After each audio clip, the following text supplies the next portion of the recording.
ಎಲ್ಲರಿಗೂ ನಮಸ್ಕಾರ. ಕನ್ನಡ ಕಾವ್ಯಸುಧೆ ಯೂಟ್ಯೂಬ್ ವಾಹಿನಿಗೆ ನಿಮಗೆಲ್ಲರಿಗೂ ಆಧಾರದ ಸ್ವಾಗತ ಸುಸ್ವಾಗತ. ಎಂದಿನಂತೆ ಇವತ್ತು ಇನ್ನೊಂದು ಕಗ್ಗವನ್ನು ತೆಗೆದುಕೊಂಡು ನಿಮ್ಮ ಮುಂದೆ ಬಂದಿನ್ರಿ. ಆ ಕಗ್ಗದೊಳಗೆ DVG ಅವರು ಏನು ಹೇಳಿಕೊಂಟಾರ ನಮಗೆಲ್ಲರಿಗೂ ಅಂತಂದ್ರೆ,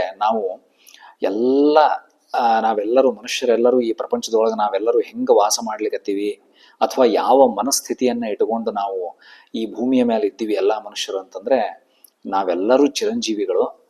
ಯಾವಾಗಿದ್ರೂ ನಾವು ಈ ಭೂಮಿ ಮೇಲೆ ಇದ್ದೇ ಇರ್ತೀವಿ, ಸದಾಕಾಲ ಇರ್ತೀವಿ ಅಂತ ಅನ್ಕೊಂಡ್ಬಿಟ್ಟಿವ್ರಿ ನಾವೆಲ್ಲರೂ. ಯಾಕಂದ್ರೆ ಯಾವುದೇ ಸಂಬಂಧಗಳ ಬಗ್ಗೆ ನಮಗಿರುವಂತಹ ಅತಿಯಾದ ಮೋಹ, ವ್ಯಾಮೋಹ, ಆಮೇಲೆ ಬರೀ ಸಂಬಂಧಗಳ ಬಗ್ಗೆ ಮಾತ್ರ ಅಲ್ರಿ, ನಮ್ಮ ಸಂಪತ್ತಿನ ಬಗ್ಗೆ, ಸಂಬಂಧ ಸಂಪತ್ತು ಎರಡರ ಬಗ್ಗೆನೂ ನಾವು ಇಟ್ಕೊಂಡಂತಹ ವ್ಯಾಮೋಹ ಅಥವಾ ಹುಚ್ಚು ಪ್ರೀತಿ ಏನದಲ್ರಿ, ಅದು ಹೆಂಗೆ ಇಟ್ಕೊಂಡ್ಬಿಟ್ಟಿವಿ ನಾವು. ಆ ವ್ಯಾಮೋಹವನ್ನು ಎಷ್ಟು ಬೆಳೆಸ್ಕೊಂಡಿವಿ, ಸಂಬಂಧಗಳ ಬಗ್ಗೆ ಆಗಿರ್ಬೋದು ಅಥವಾ ಸಂಪತ್ತಿನ ಬಗ್ಗೆ ಆಗಿರ್ಬೋದು ಅಂತಂದ್ರೆ, ಸದಾಕಾಲ ಯಾವಾಗಿದ್ರು ನಾವೆಲ್ಲ ಚಿರಂಜೀವಿಗಳು, ಶಾಶ್ವತವಾಗಿ ಈ ಭೂಮಿ ಮೇಲೆ ಇರ್ತೀವಿ ಅಂತ ಅನ್ಕೊಂಡ್ಬಿಟ್ಟಿವ್ರಿ ನಾವು. ಹಂಗಾಗಿ ವಿಪರೀತ ಯಾರನ್ನೋ ಹಚ್ಕೊಂಡ್ಬಿಡೋದು, ಅಥವಾ ಅವ್ರಿಲ್ಲ ಅಂದ್ರೆ ಜೀವನನೇ ಇಲ್ಲ ಅಂತ ಅನ್ಕೊಂಡ್ಬಿಡೋದು, ಅಥವಾ ವಿಪರೀತ ರೊಕ್ಕದಿಂದ ಓಡಿ ಹೋಗೋದು, ಎಷ್ಟು ಗಳಿಸಿದ್ರು ಸಾಕು ಅನ್ನೋ ಭಾವನೆನೇ ಬರಂಗಿಲ್ಲ. ಇನ್ನೂ ಬೇಕು ಇನ್ನೂ ಬೇಕು ಇನ್ನೂ ಬೇಕು ಅಂತಂದು ಹೇಳಿ ಬರೀ ಅದರಿಂದನೇ ಓಡಿ ಹೋಗ್ತಾ ಇರೋದು. ಇದೆಲ್ಲ ಏನನ್ನ ಸೂಚಿಸ್ತದ ಅಂತಂದ್ರ, ನಾವು ಸತ್ಯವನ್ನ ತಿಳ್ಕೊಂಡಿಲ್ಲ. ಸತ್ಯ ನಮಗೆ ಗೊತ್ತದ,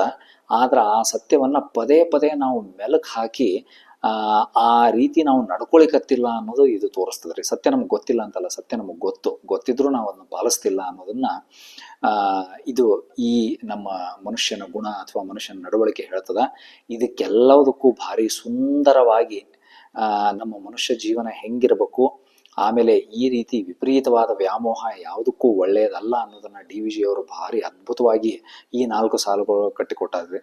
ಆ 4 ಸಾಲುಗಳು ಹಿಂಗವ: ಒಂದಗಳು ಹೆಚ್ಚಿರದು ಒಂದಗಳು ಕೊರೆಯಿರದು, ತಿಂದು ನಿನ್ನನ್ನ ಋಣ ತೀರುತ್ತಲೆ ಪಯಣ, ಹಿಂದಾಗದೊಂದು ಕ್ಷಣ ಮುಂದಕುಂಕಾದಿರದು, ಸಂದ ಲೆಕ್ಕವದೆಲ್ಲ ಮಂಕುತಿಮ್ಮ.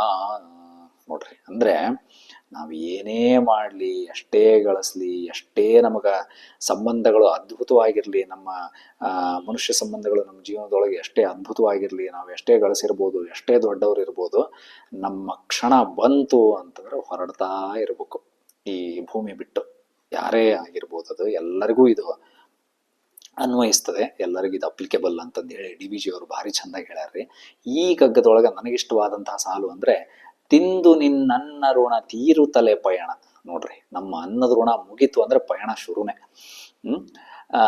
ಈ ಕಗ್ಗದ ಭಾವಾರ್ಥವನ್ನು ವಿಸ್ತರಿಸ್ತಾ ಹೋಗೋದಾದ್ರೆ, ಒಂದಗಳು ಹೆಚ್ಚಿರೋದು ಒಂದಗಳು ಕೊರೆ ಇರೋದು. ನೋಡ್ರಿ, ಒಂದಗಳು ಹೆಚ್ಚು ಆಗಂಗಿಲ್ಲ, ಒಂದಗಳು ಕಮ್ಮಿನೂ ಆಗಂಗಿಲ್ಲ. ತಿಂದು ನಿನ್ನನ್ನ ಋಣ ತೀರುತ್ತಲೆ ಪಯಣ, ನಮ್ಮ ಅನ್ನದ ಋಣ ಮುಗೀತು ಅಂತಂದ್ರೆ ಮುಗಿದು ಹೋಯ್ತು. ಅಂದ್ರೆ ನಾವು ಎಲ್ಲರೂ ಈ ಭೂಮಿಗೆ ಬಂದ ಮೇಲೆ ಹುಟ್ಟು ಯಾವ ತರ ಖಚಿತವಾಗಿ ನಮಗೆ ಸಿಕ್ಕದೋ, ಅಂದ್ರೆ ನಾವು ಹುಟ್ಟಿದ ತಕ್ಷಣನೇ ನಮ್ಮ ಸಾವು ಕೂಡ ಅಷ್ಟೇ ಖಚಿತವಾಗಿ ನಿರ್ಧಾರವಾಗಿ ಬಿಟ್ಟಿರ್ತದ್ರಿ.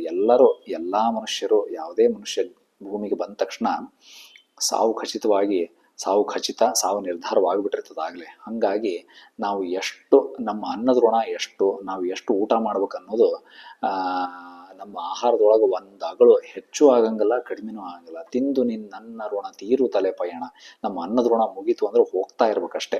ನಾವು ಎಷ್ಟೇ ಸಂಪಾದನೆ ಮಾಡಿರ್ಬೋದು, ಎಷ್ಟೇ ನಮಗೆ ಬಂಧು ಬಳಗ, ಮಿತ್ರರು, ನಮ್ಮ ಸ್ನೇಹಿತರು ಎಷ್ಟೇ ಜನ ಇರ್ಬೋದು, ಆಮೇಲೆ ನಾವು ಎಷ್ಟೇ ದೊಡ್ಡವ್ರು ಇರ್ಬೋದು, ಎಷ್ಟೇ ಸಂಪಾದನೆ ಮಾಡಿರ್ಬೋದು, ಏನೇ ಇದ್ರೂ ಕೂಡ ತಿಂದು ನಿನ್ನನ್ನ ಋಣ ತೀರುತ್ತಲೆ ಪಯಣ, ನಮ್ಮ ಅನ್ನದ ಋಣ ಮುಗೀತು ಅಂದ್ರೆ ಹೋಗ್ತಾನೆ ಇರ್ಬೇಕ್ರಿ. ಅದಕ್ಕಿಂತ ಹೆಚ್ಚಿಗೆ ನಾವು ಏನು ಮಾಡ್ಲಿಕ್ಕೆ ಸಾಧ್ಯನೇ ಇಲ್ಲ.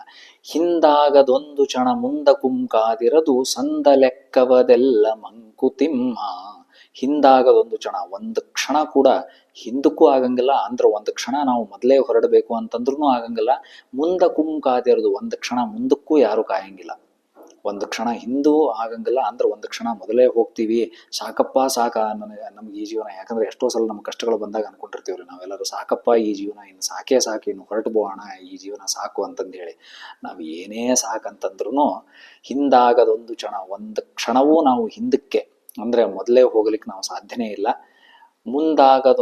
ಮುಂದಕುಂಕಾದಿರೋದು, ಮುಂದಕ್ಕೂ ಕೂಡ ಹೋಗಂಗಿಲ್ಲ, ಹಿಂದಕ್ಕೂ ಆಗಂಗಿಲ್ಲ, ಮುಂದೂ ಆಗಂಗಿಲ್ಲ.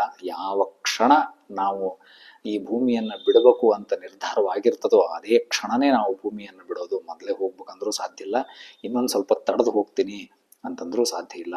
ಮುಂದ ಕುಂಕಾತಿರದು ಸಂದ ಲೆಕ್ಕವದೆಲ್ಲ ಮಂಕುತಿಮ್ಮ.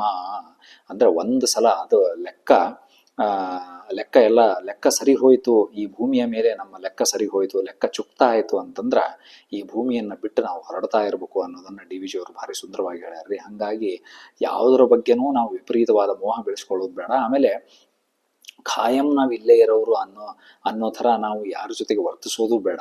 ಯಾಕಂದ್ರೆ ಎಲ್ಲರೂ ನಾವು ಬಂದೀವಿ ಅಂದಮೇಲೆ ಒಂದಿನ ಇಲ್ಲಿಂದ ಹೋಗಲೇಬೇಕು. ಹಾಗಾಗಿ ನಾವು ಖಾಯಂ ಇಲ್ಲೇ ಇರೋರು, ಶಾಶ್ವತವಾಗಿ ಇಲ್ಲೇ ಇರೋರು ಅನ್ನೋ ಥರ ಯಾರ ಮೇಲೆ ದಬ್ಬಾಳಿಕೆನೂ ಬೇಡ. ಸಾವು ಖಚಿತ, ಸಾವು ಬಂದೇ ಬರ್ತದೆ ಒಂದಿನ. ಅವತ್ತು ನಮ್ಮ ಋಣ ಮುಗೀತು ಅಂದಾಗ ನಾವು ಹೋಗಲೇಬೇಕು ಅನ್ನೋದನ್ನ ತಿಳ್ಕೊಂಡು ನಾವು ಎಲ್ಲರ ಜೊತೆಗೂ ಪ್ರೀತಿ ವಿಶ್ವಾಸದಿಂದ ಇರೋಣ ಅಂತಂದು ಹೇಳಿ ಡಿ ವಿ ಜಿ ಅವರು ಈ ಗಗ್ಗದ ಮುಖಾಂತರ ನಮಗೆಲ್ಲರಿಗೂ ಕಿವಿ ಮಾತನ್ನ ಹೇಳ್ಯಾರ್ರಿ. ಇದನ್ನ ನಾವೆಲ್ಲರೂ ಪಾಲಿಸೋಣ, ನಮ್ಮ ಜೀವನವನ್ನು ಸುಂದರವಾಗಿಸಿಕೊಳ್ಳೋಣ. ಇನ್ನೂ ಬೇರೆ ರೀತಿ ಒಳಗೆ ಈ ಕಗ್ಗವನ್ನ ಅರ್ಥೈಸಬಹುದು ಅಂತ ನಿಮಗೆ ಅನ್ಸಿದ್ದಲ್ಲಿ, ಅಥವಾ ಬೇರೆ ಯಾವುದೇ ದೃಷ್ಟಿಕೋನಗಳು ಈ ಕಗ್ಗದ ಬಗ್ಗೆ ನಿಮಗಿದ್ದಲ್ಲಿ ದಯವಿಟ್ಟು ಕಮೆಂಟ್ಸ್ ಬಾಕ್ಸ್ನಾಗ ತಿಳಿಸ್ರಿ. ಮತ್ತೆ ಇನ್ನೊಂದು ಕಗ್ಗದೊಂದಿಗೆ ನಾಳೆ ಸಿಗ್ತೀನಿ. ಧನ್ಯವಾದಗಳು.